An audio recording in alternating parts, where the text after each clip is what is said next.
আজকের তারিখে যাকে কল্কি অবতার বলে প্রচার করা হচ্ছে তিনি কোনোভাবেই কল্কি অবতার হতে পারেন না। ভগবান কল্কি ভবিষ্যতের ঠিক কোন সময়ে পৃথিবীতে অবতীর্ণ হবেন তার পুঙ্খানুপুঙ্খ গাণিতিক হিসাব রয়েছে শ্রীমদ্ ভাগবতের পাতায়। ধর্মের রক্ষক ভগবান শ্রীহরি যখন কল্কি রূপে অবতীর্ণ হবেন তখনই সত্যযুগের সূচনা হবে।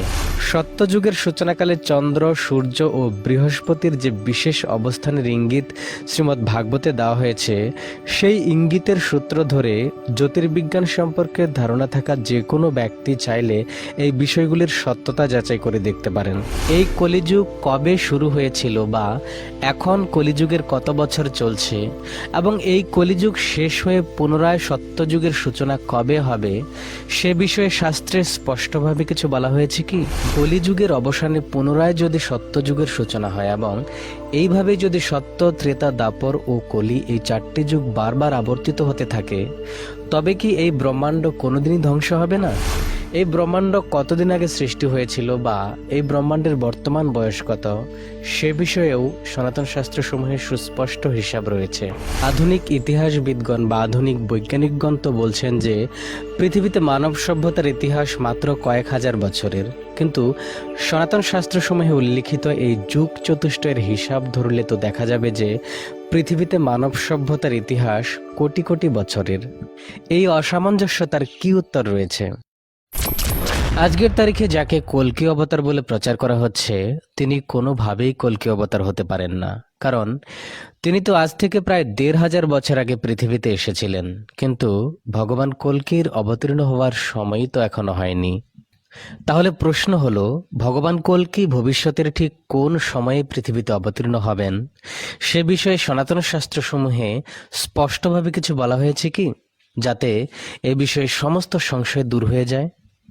অবশ্যই ভগবান কল্কি ভবিষ্যতের ঠিক কোন সময়ে পৃথিবীতে অবতীর্ণ হবেন তার পুঙ্খানুপুঙ্খ গাণিতিক হিসাব রয়েছে শ্রীমদ্ ভাগবতের পাতায়। আজকের ভিডিওটিতে আমরা সেই হিসাব আপনাদের সামনে তুলে ধরব। এটাই আমাদের কল্কি অবতার শৃঙ্খলার এই পর্বের আলোচ্য বিষয়। গত পর্বের আলোচনায় আমরা দেখিয়েছি যে কল্কি অবতার ঈশ্বর প্রেরিত কোনো দূত বা কোনো বার্তাবাহক হবেন না, স্বয়ং ঈশ্বরই কল্কি রূপে অবতীর্ণ হবেন। সেই ভিডিওটিতে অনেকেই মন্তব্য করেছেন যে আমরা নাকি মিথ্যে প্রচার করছি। তাদের উদ্দেশ্যে বলতে চাই, আমাদের আলোচনার আলোচিত বিষয়গুলি শাস্ত্রীয় প্রমাণ সহকারে উপস্থাপিত করা হচ্ছে এবং সেই প্রমাণগুলির নির্ভরযোগ্যতা ও বিশ্বাসযোগ্যতা সুদৃঢ় করতে আমাদের সাম্প্রতিক ভিডিওগুলিতে আমরা গ্রন্থ প্রকাশকের নাম, ঠিকানা, সংস্করণ সংখ্যা এমনকি পৃষ্ঠা নম্বর পর্যন্ত তুলে ধরছি। তাই এই ধরনের মন্তব্য যারা করছেন তাদের প্রতি অনুরোধ থাকলো এই তথ্যসমূহ ভালো করে বিশ্লেষণ করে তবেই মন্তব্য করুন। যাই হোক, চলুন আজকের আলোচনা শুরু করা যাক। আমাদের আজকের আলোচ্য বিষয় ভগবান কল্কির অবতরণের সময়। হরে কৃষ্ণ, আমি অনুরাগ দাস, আপনারা দেখছেন মধুবন।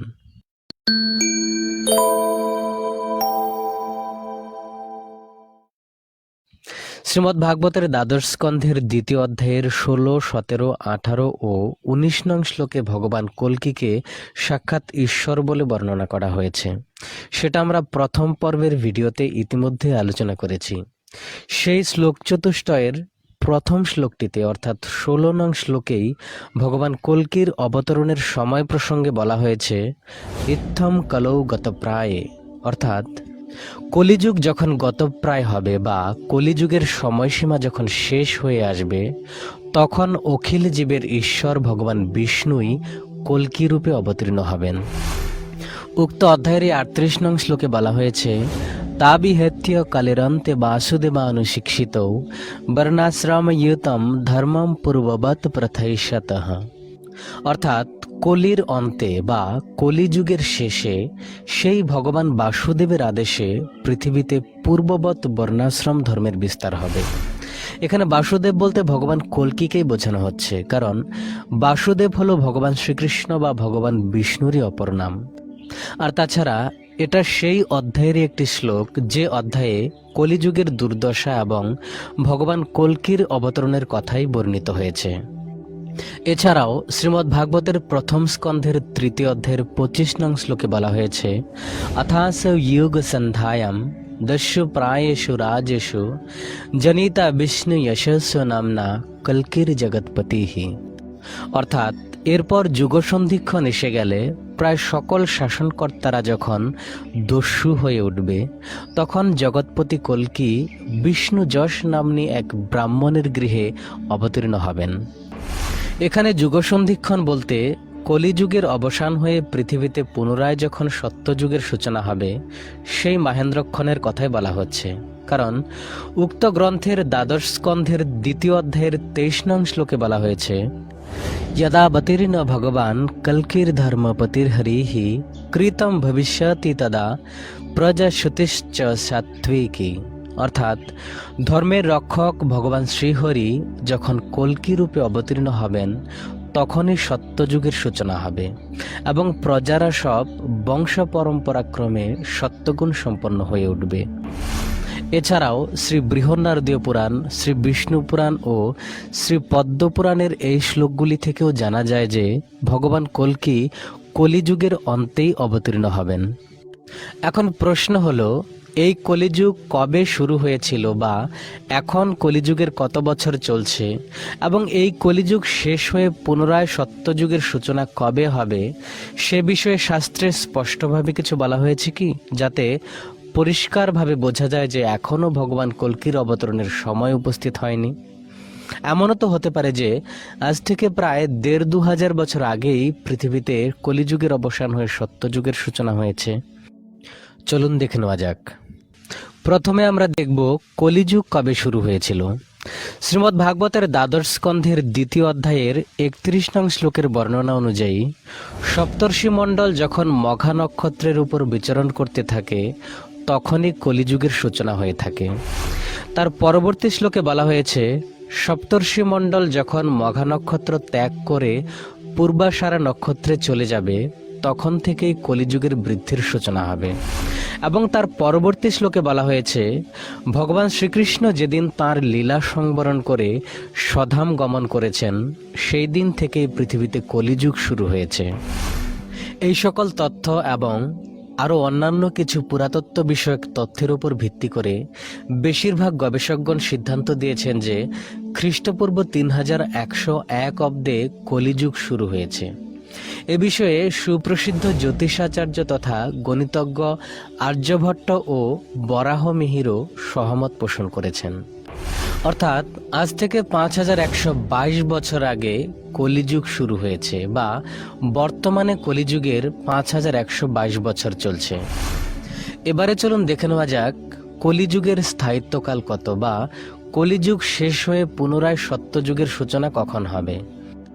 শ্রীমদ্ ভাগবতের 3য় স্কন্ধের 11 অধ্যায়ের 10, 11 ও 12 নং শ্লোকের বর্ণনা অনুযায়ী দেবলোকের এক দিবারাত্রি পৃথিবীর 1 বছরের সমান।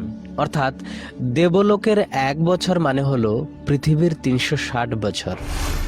উক্ত অধ্যায়ের 19 নং শ্লোক ও দ্বাদশ স্কন্ধের 2য় অধ্যায়ের 31 নং শ্লোকের বর্ণনা অনুযায়ী কলিযুগের সময়সীমা হল দেবলোকের সময়ের হিসাবে 1200 বছর।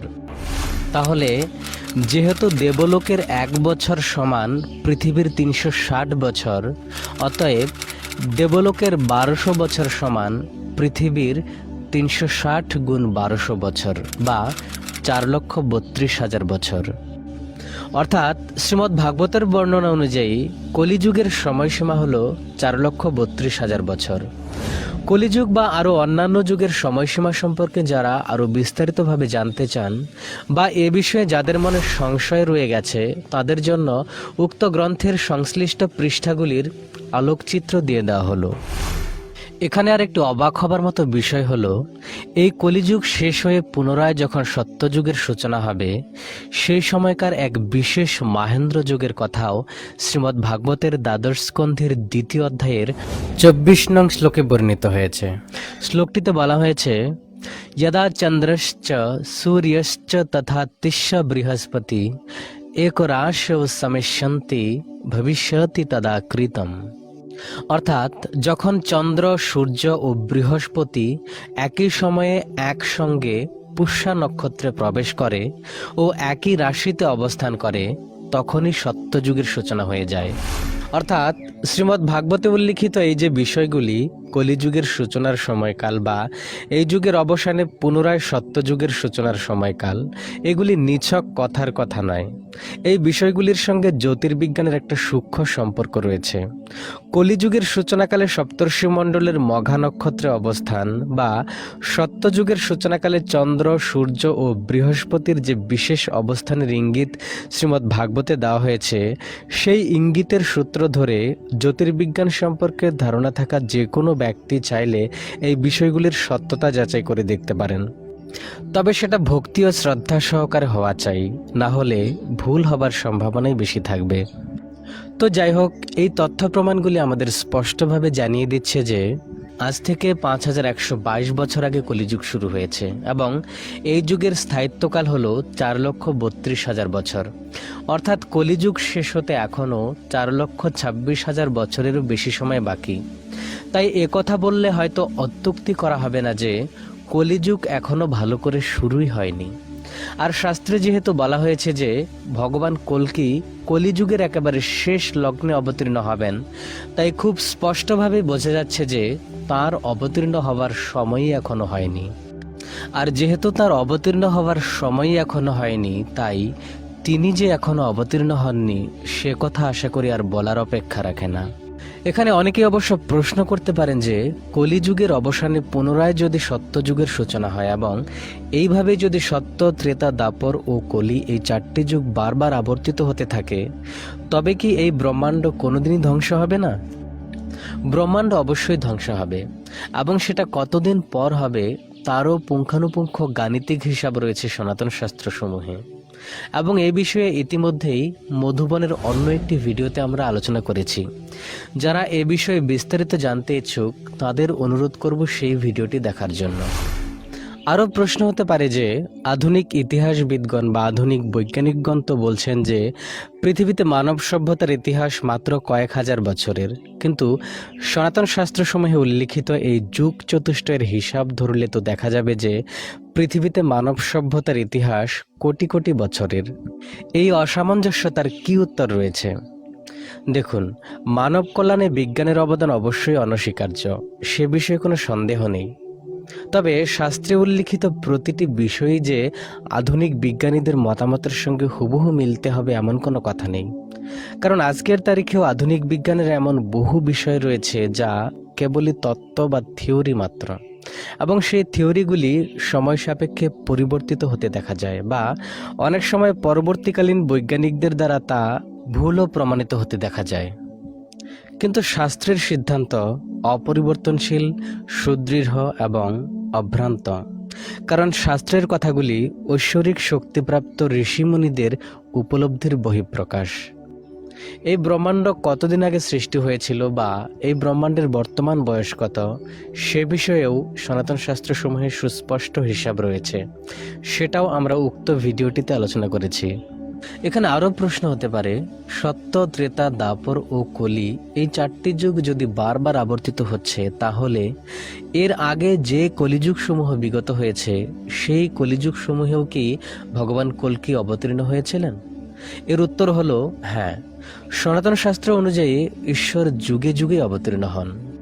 এ প্রসঙ্গে শ্রীমদ্ ভগবদ্ গীতার সেই বিখ্যাত শ্লোক দুটি উল্লেখ করা যেতে পারে, যেখানে ভগবান স্বয়ং বলেছেন, যদা যদা হি ধর্মস্য গ্লানির্ভবতি ভারত অভ্যুত্থানম অধর্মস্য তদাত্মানম সৃজাম্যহম পরিত্রাণায় সাধুনাম বিনাশায় চ দুষ্কৃতম ধর্ম সংস্থাপনার্থায় সম্ভবামি যুগে যুগে। সেই নিয়ম মেনেই বিগত কলিযুগগুলিতেও নিশ্চয়ই তিনি কল্কি রূপে অবতীর্ণ হয়েছিলেন, এবং এই কারণেই হয়তো কল্কি পুরাণের ঘটনা প্রবাহ অতীতকালের ভাষায় লিপিবদ্ধ হয়েছে। তবে শ্রীমদ্ ভাগবতে ভগবান কল্কির বর্ণনায় ভবিষ্যৎকালই ব্যবহৃত হয়েছে, এবং সেই থেকেই আমরা জানতে পারলাম যে এই কলিযুগে তিনি এখনো পর্যন্ত অবতীর্ণ হননি, কারণ তার অবতীর্ণ হওয়ার সময়ই এখনো হয়নি। তিনি কলিযুগের একেবারে শেষ লগ্নে অবতীর্ণ হবেন। কল্কি অবতার সংক্রান্ত এমন আরো বহু বিষয় জানবার বাকি রয়েছে আরো বহু রহস্য উদ্ঘাটন করার। আপনাদের আশীর্বাদ ও মহাপ্রভুর কৃপা হলে মধুবনের পরবর্তী ভিডিওগুলিতে পর্যায়ক্রমে সেই সমস্ত বিষয় নিয়ে আমরা আলোচনা করার চেষ্টা করব। আজকের মতো এখানেই বিদায় নিচ্ছি। সবাই ভালো থাকুন, সুস্থ থাকুন, মধুবনের সঙ্গে থাকুন এবং ভিডিওটি অবশ্যই শেয়ার করুন। হরে কৃষ্ণ।